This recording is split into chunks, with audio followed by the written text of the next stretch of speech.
Welcome to the Deep Dive. Today we're digging into some really interesting source material you've sent over.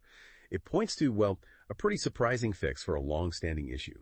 And it comes from an unexpected place, poultry farming. So our mission, if you will, for this deep dive is to figure out how this old material, mostly used for building stuff, actually became key to changing the industry, boosting animal welfare, and, believe it or not, even affecting local real estate. Yeah, the benefits seem to kind of ripple outwards way beyond just fixing one problem: environment, animal health. It's all connected. Okay, let's unpack this. Right, so first up, the star, the Hinai Jidori chicken. Now, this isn't your average bird. It's one of Japan's top 3 brand chickens. Big names like Nagoya Cochin, Satsuma Jidori. Hinai Jidori is right up there.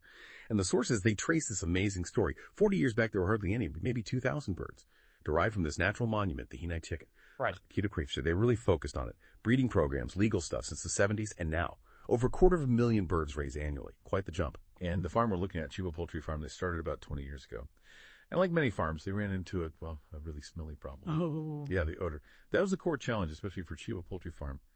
Sources describe it to really vividly intense ammonia from the manure. And it got really bad in winter. They cover the houses to keep them warm, right? But that trapped the ammonia so high, apparently it could cause breeding problems for the chickens, even kill them. And you can imagine, for people living nearby, it was awful, a huge nuisance. Exactly. And it wasn't just, unpleasant for the neighbors. The source material is clear. The starving chickens, they were under immense stress. And that stress directly translates to lower quality meat. So it's not just about the smell. It really hits the core of the business bird welfare and the final product. Okay, so you've got this massive, impactful problem. How do you even start to fix it? And that leads us to the unlikely hero, Towada Stone, which, like we said, was really just seen as construction material before this. Volcanic rock, durable, not exactly known for odor control. Until about 15 years ago. That's the turning point. The Akita Prefectural Industrial Technology Center, they ran some tests. Ammonia absorption tests on Towada Stone. And boom, turns out this stone, because it's naturally porous, it's incredibly effective at trapping ammonia. A powerful deodorizer. And that's a breakthrough, isn't it? Because it's natural. You're not dealing with chemicals in your animals meant for food. It's just stone, safe to use directly in the houses. Right. And the way they use it is surprisingly simple. They take crushed Towada Stone pieces, about, 1 to 5 centimeters? Yeah. And just spread it on the floor. Yeah. Not very deep, maybe 1 to 5 centimeters deep.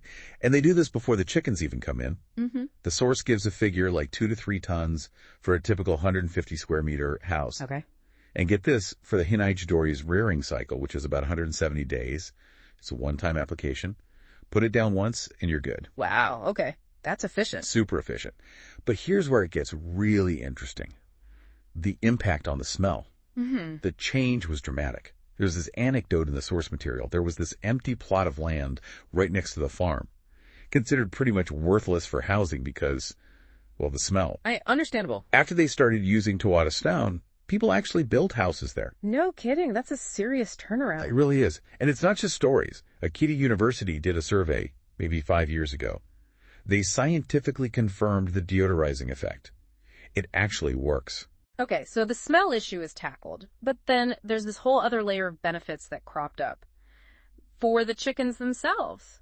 Yeah, the source mentions that Hinai Jidori, they have some challenges typically. They grow slowly, don't reproduce that well, and can be a bit susceptible to diseases. Right. Not ideal for farming. Not ideal. But the Towada stones seem to help here too. Chickens, they peck at things, eat small stones naturally, grit. And apparently these chickens started eating bits of the Towada stone. Eating the stone. Yeah. And by doing that, they were absorbing essential minerals directly from it. And you could actually see the difference. The sources mention healthier looking birds, bright red combs and faces, which is a good indicator apparently. Better than the pale whitish combs you see on stressed or unhealthy birds. Better feathering too. Visible health improvements. Visible improvements. And kind of linked to that, their droppings also had less odor. So it's not just the stone absorbing ambient ammonia. The source of the ammonia is less potent too. Exactly. So what's fascinating here is it creates this positive feedback loop. They eat the stone, get minerals, become healthier, their droppings smell less, which further improves the environment in the coop. Healthier, less stressed birds all around. That's pretty neat. And it doesn't stop there, right? Yeah. There are environmental, economic angles too. The source talks about a cycle.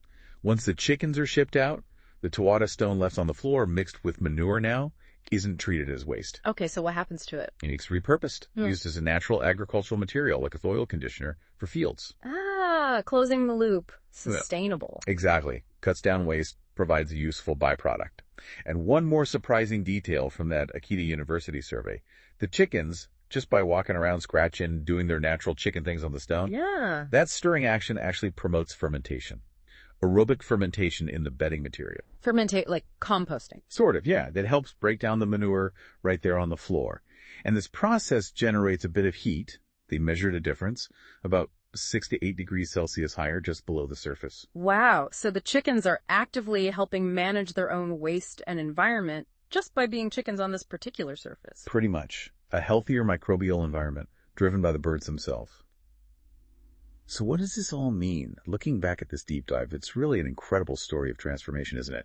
You take this simple, natural stone, Towada Stone, and it tackles this huge problem, the odor, but then branches out, improves animal health, makes neighbors happier, creates a sustainable farming cycle. It's multifaceted. It really is. And if we connect this to the bigger picture, it's a great example of, well, looking closely at what's already there. Sometimes the best solutions aren't brand new inventions, you know? They're found by observing like how chickens behave and then thinking creatively across different fields, finding the right natural fit for the problem rather than just defaulting to, say, a chemical solution. It's about that insight.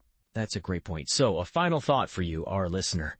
What other natural materials out there maybe overlooked might hold keys to solving big problems in totally different industries maybe?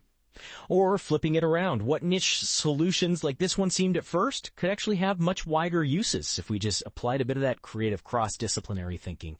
Lots to think about there. Thank you for joining us on this deep dive. Keep exploring, keep learning, and we'll see you next time.